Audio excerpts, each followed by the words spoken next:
Ek is absoluut oortuig van hierdie een enkele beginsel. Hierdie beginsel wat vandag daar is, en daardie beginsel, as jy dit snap, as jy maar net kan sê amen, as jy net vandag kan sê, Here, ek koop in dit in. Ek wil jou uitdaag. Hierdie dagstukkie, 3 minute kerk se dagstukkies, wil ek vandag vir jou sê, is daar vandag vir jou, sodat daar oorwinning vir jou kan kom.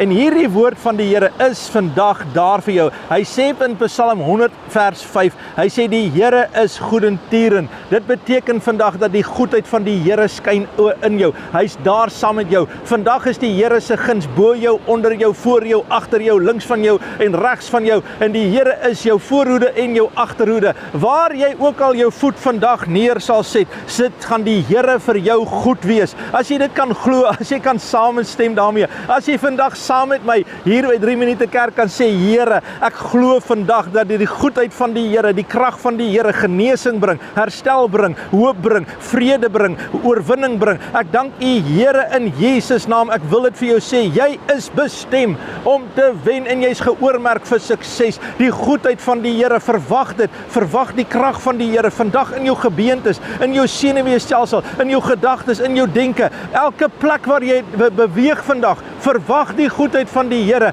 want die Here is 'n goeie God in Jesus se naam. Amen. En God bless you.